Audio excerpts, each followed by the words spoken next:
Hey out there. Today I'm going to talk about Chiron in Taurus, and if you can see the chart, I'm going to show you. You see the little cross mark here. Chiron is 28 degrees 37 of Aries at the moment, and Chiron moves slowly around the chart. It's about a 50-year cycle, and when we get to around age 50, we have our own personal Chiron return. So the reason I'm reading this stuff to you today is because Chiron will move into Taurus on June the 20th, 2026, and it will be helpful to understand what this is about and some of the history of Chiron in the sign of Taurus. So, specifically, upcoming, it will ingress, as we know, in June 2026, which begins a transit that will run through until 2034 in the sign of Taurus. And this is a cycle that returns, as I've just noted, every 50 years. And when you look at what was happening in the world during the previous two cycles, which we're going to do, the picture that emerges is both sobering and deeply illuminating. So we'll begin with a bit of the history of this because it's fascinating. And actually, if I take this chart a month ahead, because today is May 20th, and we're going to go 1 month, and that's the 20th of June. And it's at that point, I'll put it on 00 degrees. So let's go a few hours back and get it to 000. There you go. So Chiron,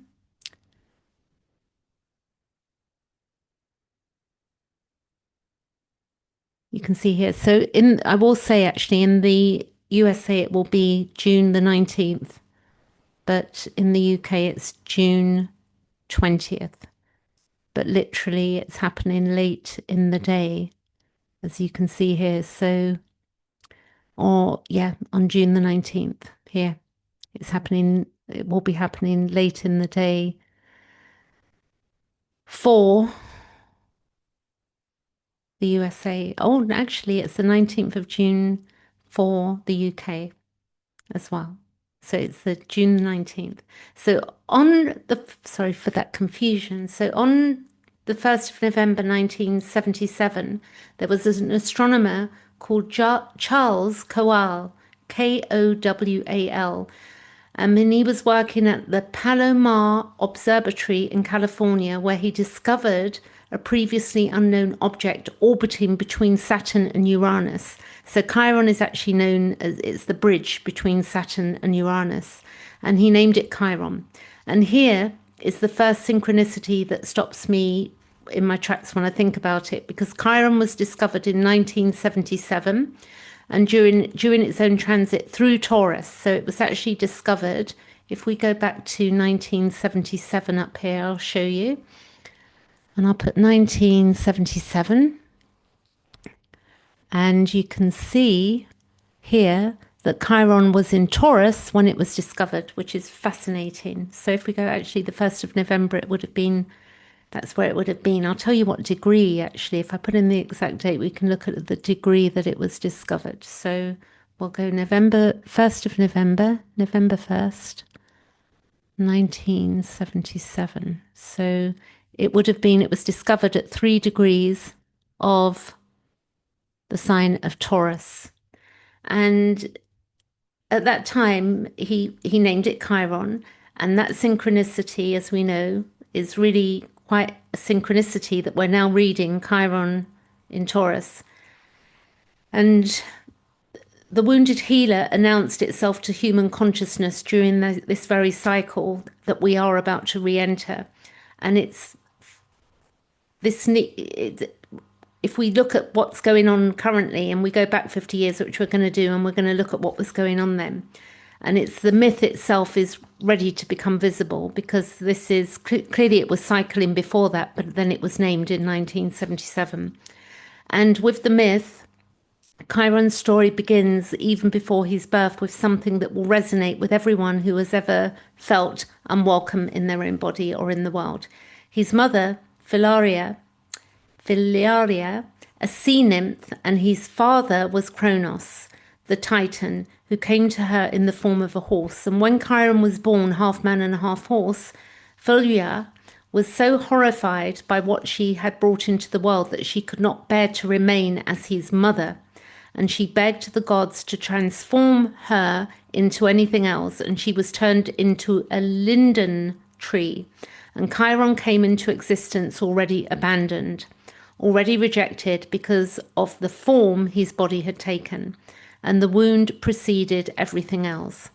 And yet, in this mythology and history, Apollo took him in.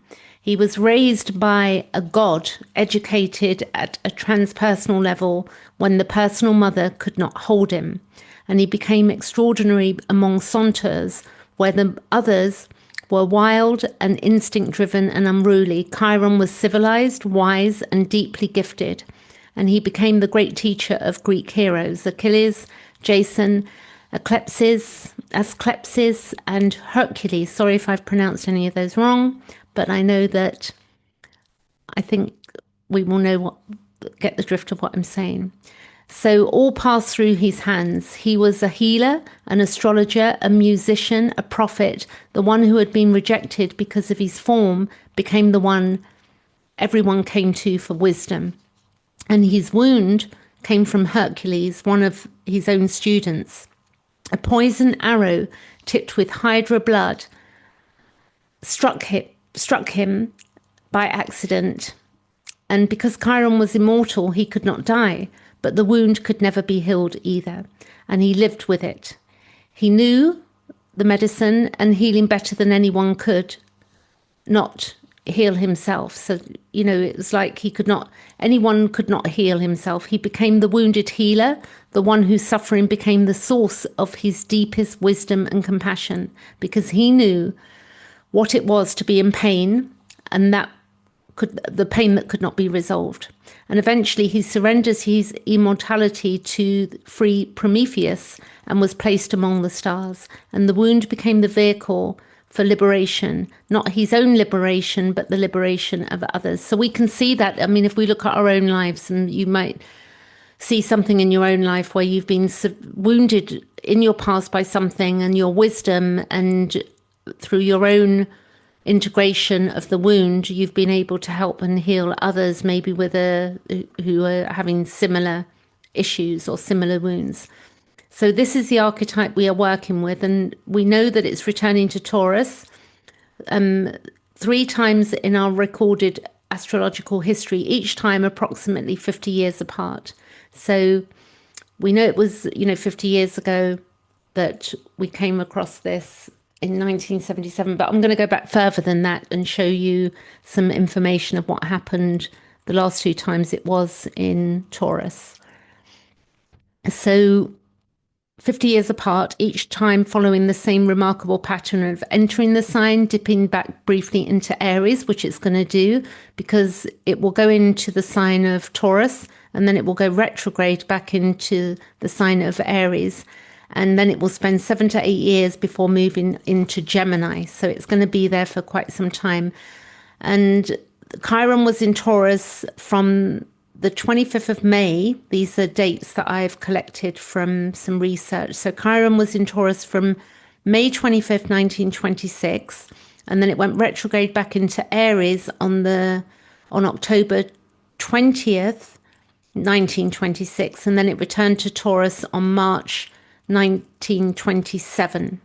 If you're making notes, you can, if you want to look at it yourself. And it entered Gemini on June 6, 1933, and then briefly retrograded back into Taurus on December 23rd of 1933, and finally entered Gemini again. I know I'm talking about Gemini, but I'm just telling you this so you understand the cycles. And it entered Gemini again on March 23rd, 1934. So the full span of the cycle was 1926 to 1934 in the sign of Taurus. And Chiron was in Taurus again from May the 29th, 1976. Then it retrograded back into Aries on October the 13th, 1976. And then it returned to Taurus on March 29th, 1977. And then it entered Gemini in June of 1983 and briefly went back into Taurus. So, these retrogrades, it's the spanning of what happens. That's the example I'm giving you. So, and now Chiron enters Taurus on June the 19th, 2026, and it will go back into Aries in September 2026 and return to Taurus again in April 2027. So the main transit will run through to July, then until 2033, with the final retrograde taking place in May 2034. So the incoming cycle is 2026 to 2034. I know that's a lot of figures to get your head around, but hopefully it helps to understand what's going on. So three cycles, three returns, each one carrying the same wound. So I'm saying 3 cycles, but clearly it's just, we're looking at one since it was discovered. But what we're looking at is the 3 cycles, 3 returns, each one carrying the same wound to a deeper level of the spiral. So what we're looking at is what was happening in the world during that first cycle. So 1926 to 1934. And let's actually change this chart so you can see that. So, because that's the 1st of November. I've got up there November 1st, 1977. So I'm going to let you see what this chart looks like in 1926. 1926. Okay. So Chiron was on November 1st, it was retrograde. So if we go back, actually, weeks. So it was in Taurus there. So 1926.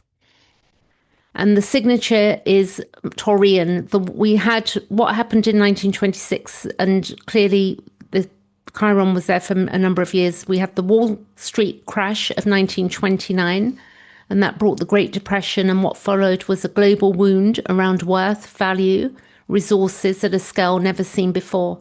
And this is what Chiron is about in Taurus, its values, what we value, and also our worth and what we consider to be a value and worth. And entire economies collapsed during that time. People lost everything. It was a question of survival, of having enough, of the earth providing. And it became catastrophically urgent for millions of people around that time. And then came the Dust Bowl in America in the early 30s. The land itself was failing. Farmers who had worked the soil for generations watched it turn to dust and blow away. And the body of the earth became a wound. Communities were destroyed. Mass migration followed.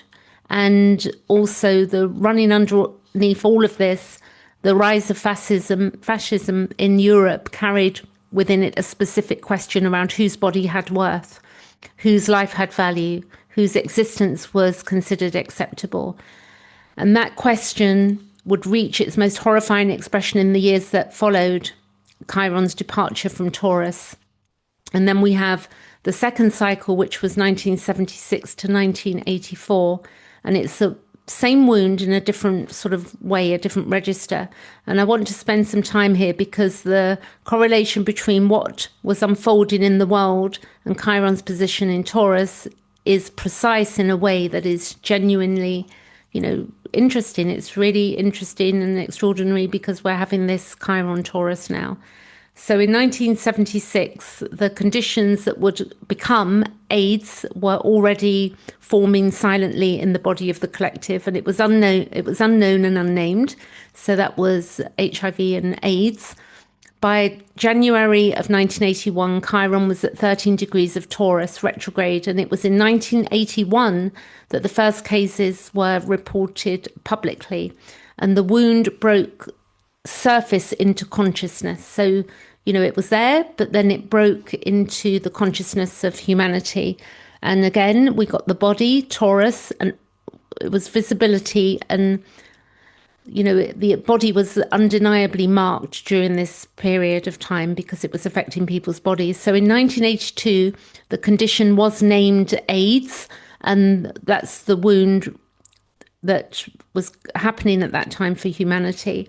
And on June 21st, 1983, Chiron crossed into Gemini. Almost immediately, HIV was identified, and the wound found its language, its scientific articulation. Chiron moved into the sign of Gemini. That was after Taurus, the sign of communication and the naming of things. And that's what we're doing.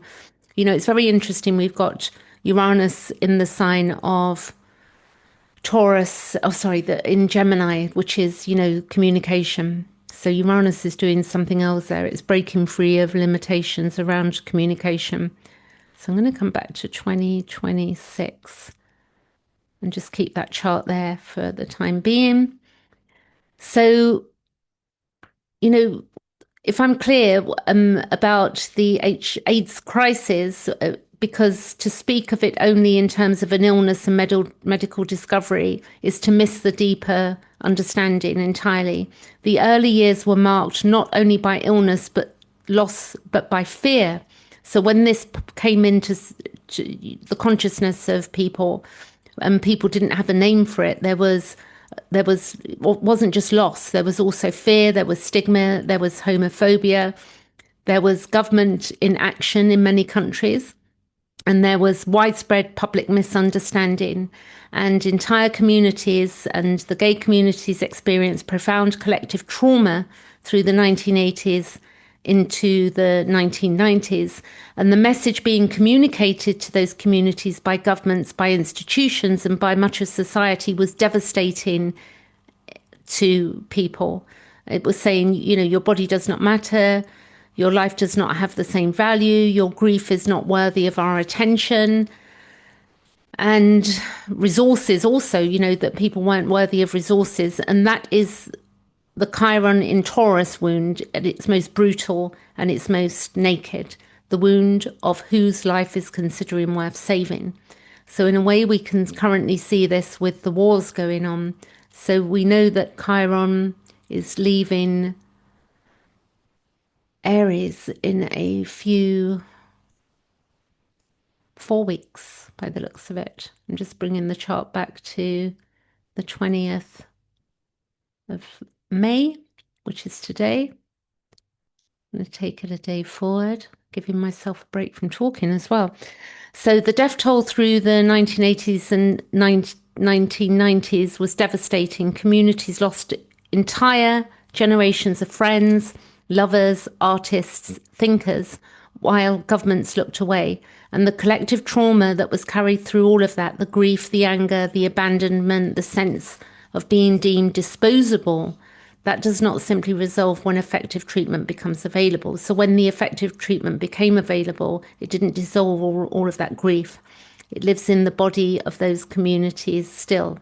It still does. People wouldn't have known people as well, and the loss and the grief around that. And yet, Chiron, the wound, was also generating the medicine. This is the other thing about Chiron. The medicine was being created. And in 1985, this is quite interesting about Louise Hay, if you've read any of her work, and she passed away a number of years ago. But Louise Hay began something called Hay Rides. So Hay Rides. And she started a support group for 6 men diagnosed with AIDS. And by 1988, it had grown to a weekly gathering of 800 people in an auditorium in West Hollywood. And her message was centered on self-love, on the healing of the body through transforming one's relationship to oneself, and on the radical idea that you are worthy of care and love exactly as you are. And we know we still struggle with that at the moment, our value and our worth. Many of us struggle with the introjects and the inner voices, the put downs we've had when we were growing up, and the hardships, and because of society and what we see and how we measure our value and our worth as well. I haven't got this, or I should have that, and all of these. It's very complex. We're complex creatures in this matter, and there's a lot of hardship at the moment with food prices going up, and we've got the fertilizer that's not been coming through because of the war that's happening in Iran. So we know that, we could be in for some troubled times around food and resources, which is, also what Chiron in Taurus is about. So we don't have to be scared of that, but we just need to be aware that these things could be sorted out in a very collective, sensible way, but there's a lot of egos at play and money involved in these things. So, in the context of Chiron in Taurus, the wound of bodily worth, of not being acceptable in one's physical form. And people are still living this, different countries, different wars. And that is extraordinary, precise and medicine. And also the wound of the body with child abuse, CSA, the abuse of women. I know some men also have experienced child abuse, CSA. So, we're all included in this matter of, the body and its worth and the abuse as well, because Taurus is to do with the body, it's to do with the voice as one and the speaking and being heard. It's a throat. And the synchronicity I'm finding deeply moving with this part about Louise Hay, because she was born on October 8th, 1926. So she was born during a previous Chiron in Taurus cycle. So she would have been born with Taurus with Chiron in Taurus. I was born with Chiron in Pisces, and some people are currently having their Chiron return with Chiron in Aries. So each of us has Chiron somewhere in our chart, and it's worth checking out where it is and what house it's in. So she was the woman who would go on to offer healing around self-worth and the body to those most devastated by the next Chiron in Taurus period arriving in the world during that time. And her own personal history carried the wound deeply. She had survived profound childhood abuse and violation of her own body, and that she was a healer who bore the wound herself. So pure Chiron mythology lived in a human life. She understood that. And then the therapies began to come through, which were able to help with this HIV, and they became available from 1996 onward. And that represents the further unfolding of the chironic medicine, so the medicine was being created and the wound generating over time and through enormous suffering and activism, because there was a lot of activism around that time. And the treatment would eventually allow people to live, which, I know myself, I've got a few friends that I know that, have medication and they've survived this. They have it, but they've survived it. So these are people I've known in my past, and it's good to see that people have been able to survive this. So Chiron, the wounded healer, ultimately producing the medicine, and the mythology, you can see the perfection of it there.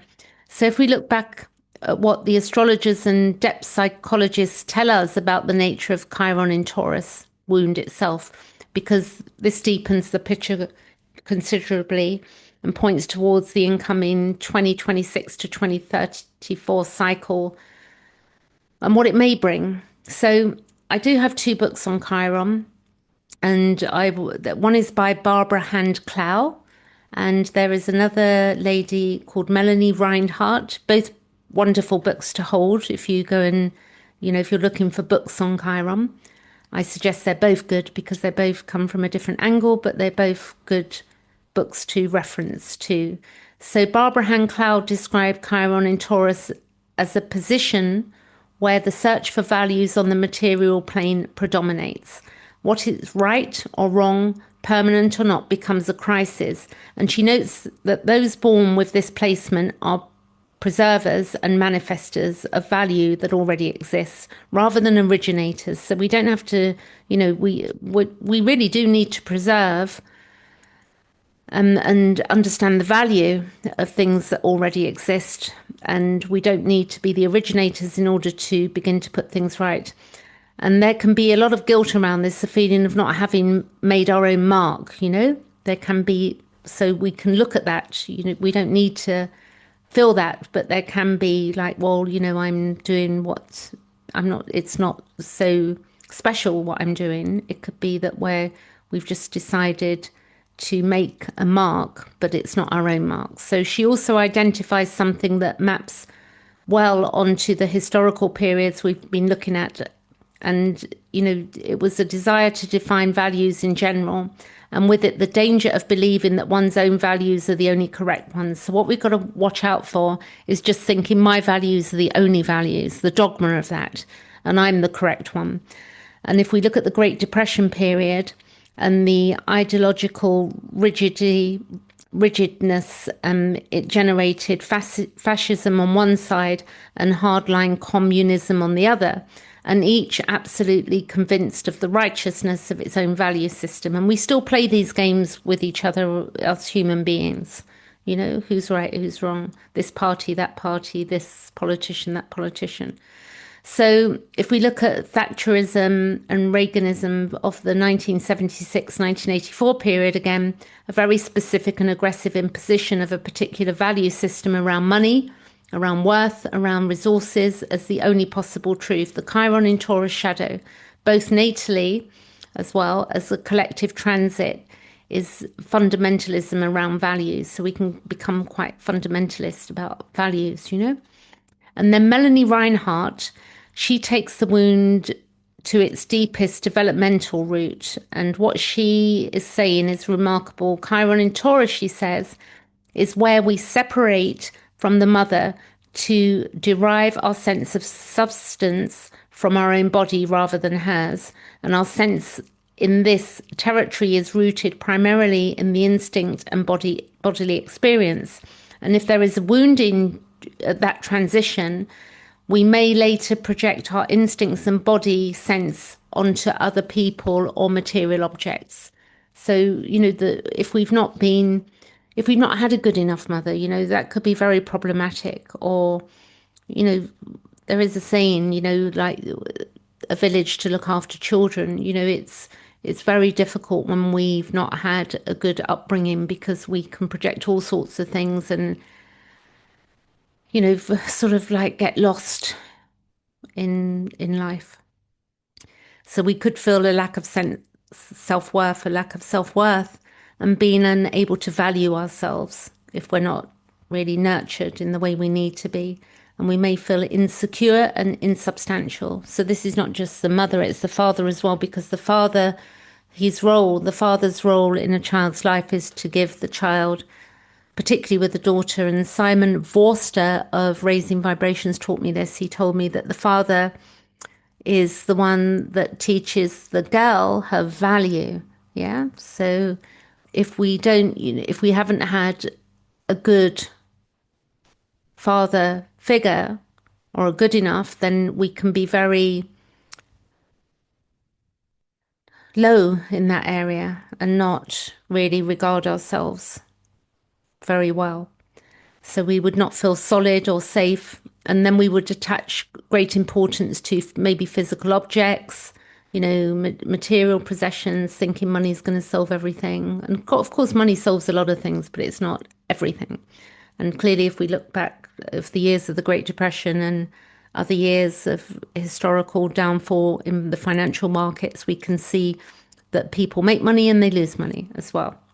And then we have, you know, droughts and throughout history, all types of different things where there's been cuts in electricity. In the 70s, there was that going on with the resources. So different periods of time show up different areas where we struggle as a humanity. So it could be more of a case of like, you know, I own and therefore I am. And really, we don't need to own anything to be therefore I am. And she says the underlying feeling from this could be complications that acquiring possessions does not resolve the discomfort so that one can acquire possessions. And I've experienced that myself where I've acquired and that doesn't resolve the discomfort because the wound was never actually about things or money. It was about the mind, the body, the soul. It was about the felt sense of being a self that is real and substantial and safe.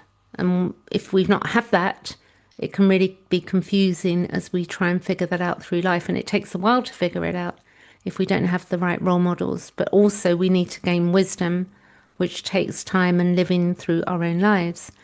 And then she went on to say that the body itself may, you know, feel unreliable, faulty or wounded. And sometimes the body is feared or controlled. You know, people can want to control their body, like with all of these, I don't know what it is, injections or something people are doing to lose weight in Hollywood, from what I've been reading. and things like that. This is a wound that people are wounded, and they're trying to get to this idea of perfection when they don't know what these drugs are going to do to them. So, and then we read about, when I read about the AIDS crisis, that sort of tied in, and the body literally becoming unreliable, the immune system failing, physical form becoming a source of terror. And that must have been very horrifying for people when you don't know what's going on. And we've had similar, I know it's very different, but, when we were told about viruses and this virus and that virus, and how we can become very scared, and the immune system failing and the physical form becoming a source of terror. So also the communities most devastated were those people who had already been marked as suspect or shameful, not that they were, but they were being told they were suspect, or shame was put upon people. And so she also identifies with the collective legacy here.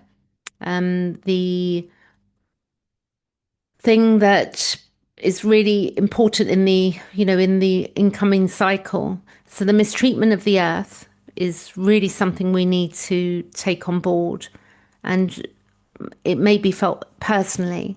And the wounded instinct, the rejection of the body, and the damage we have done to the natural world are not separate things, because we're not separate to the world. We're not separate to the sky. We're not separate to the earth.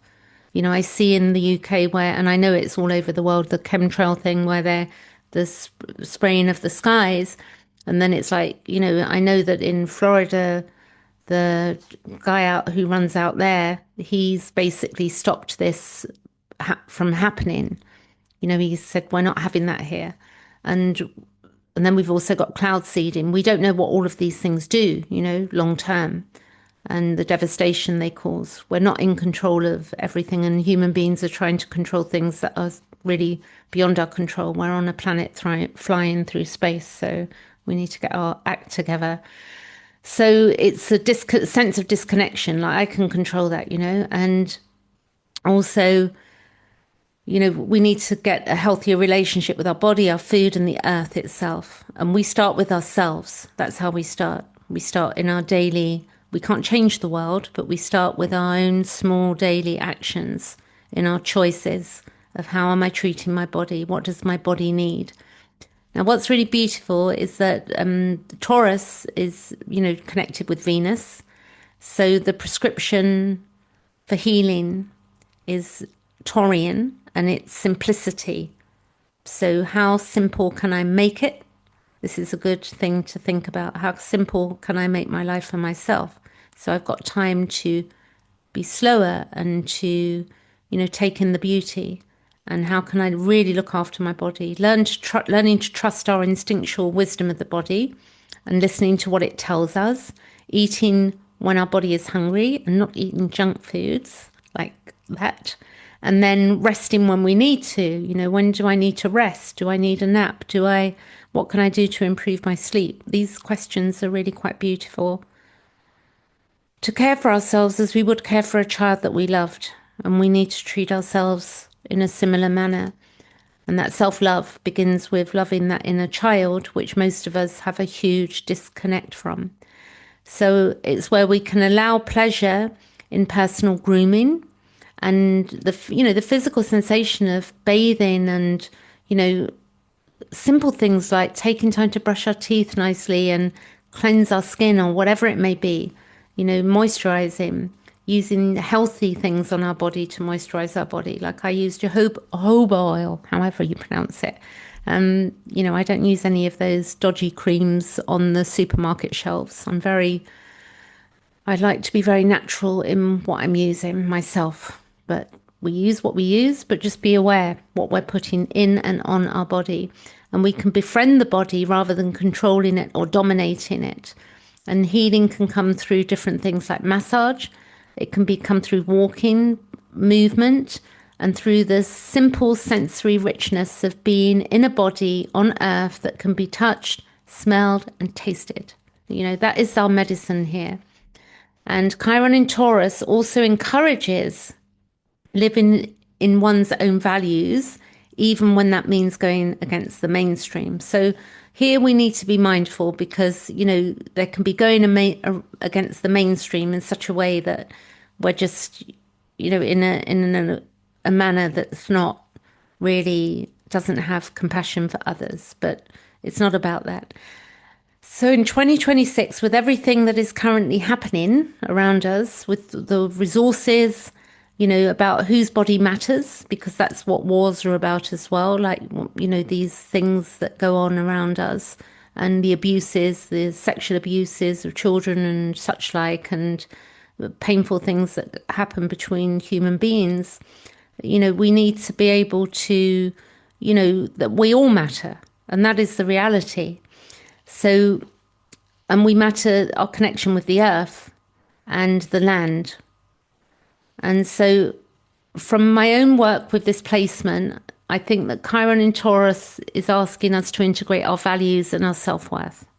And that seems common sense to me. And to understand what we genuinely need on the earth plane to be comfortable and productive. Because it's uncomfortable at the moment for many of us. There's a lot of beauty in this world, and I've noticed there are so few bees around, like 10 years ago, 5 years ago. Now I'm seeing so few bees. This is very disturbing. Butterflies as well. I live in London, but that's not a reason for them not to be here. So to recognize that not everyone holds the same values as we do, that's important, and that values are unique, dynamic to each individual. So we need to watch out for being judgmental and fundamentalist behaviors, fundamentalism.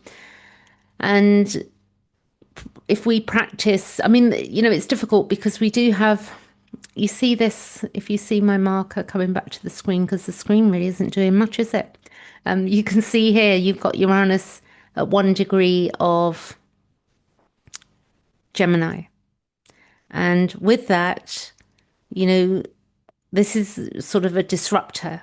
It's disrupting the communication, but it's not a bad thing, because we've been really repetitive in our thinking and we're having new stuff come in. And some of this stuff can be genius stuff where we're really, coming up with great ideas to solve problems, communication problems, and how we communicate with each other in better and healthier ways.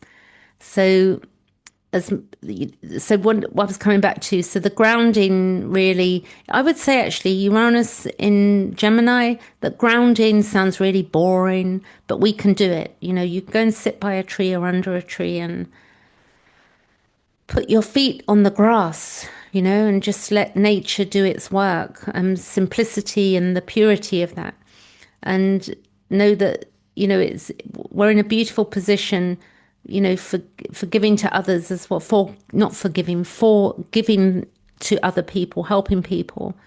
Because when we've sat with the wound, I've definitely had a horrible wound. I won't go into it now, and it's taken me like all my life to, integrate it and work it through and work it through. And when we have really hard wounds, when we're small, we can have flashbacks, nightmares, CPTSD and all of that stuff. So it can be very difficult to work through. But when we're kind to our body and we begin to get kind to how we speak to ourselves and have regard for the inner child, the little child, and also our good qualities and then our not so pleasant qualities, and we integrate those and don't try and get rid of one over the other and just become more peaceful in ourselves, more acceptance of ourselves. And I know that what I have to offer and what I do offer when I'm working in different things that I'm doing, that I am offering something that's precious because I have the lived experience of certain things. So this is going to be happening in June 2026 into Taurus, and we're carrying the unhealed material from the previous 2 cycles also, which I said was, 1926 and 1970, in the 70s, I believe. And the collective wound around whose body matters. And we have to really think that everybody's body matters. And the grief that was never fully acknowledged, because that's, we hold this trauma, the collective trauma, and the trauma that still lives in our bodies or communities of people that were abandoned, during the AIDS crisis, and the relationship to the earth that was damaged during the Depression and the Dust Bowl, and how people lost lives as well, and have continued, where the soil is, still continuing to deteriorate because of all of the way the farming, and there's so many of us. So the question of resources, who controls them? Which in 2026 takes forms that Chiron in Taurus and the previous cycles could not have anticipated. So we've got cryptocurrency, also artificial intelligence, the concentration of wealth at levels not seen, since the 20s. Like there's a small amount of people with so many resources, and it's not, I don't think, really, when I look at money, like I can see clearly that governments really don't have any money, really. It's all sort of computerized stuff that we're seeing, the digits, people. I could really go into this, but for many, many people, it's really the money comes in and the money goes out. So it's not easy for people. And things are changing. The artificial intelligence is taking over people's jobs. And, who we need food, which is sustenance for the body. And if people don't have work, then they can't buy nutrition that's really good for them. So that is the wound as well, a Chiron Taurian, the body. So Chiron does not return only to open the wounds. And I've experienced a Chiron return myself. And Chiron does not return to only reopen wounds. It returns to offer a deeper level of healing than was possible the first time. And what could not be healed in the previous past is the stigma, the grief, the abandonment, and the disconnection from the body and the earth, may be precisely what this transit is going to address, because I do think we're far more conscious now than maybe we were 100 years ago. I would hope so. And it's a new level of the spiral with new tools. And a spiral does not need to go down into the earth, it can go up into the stratosphere as well.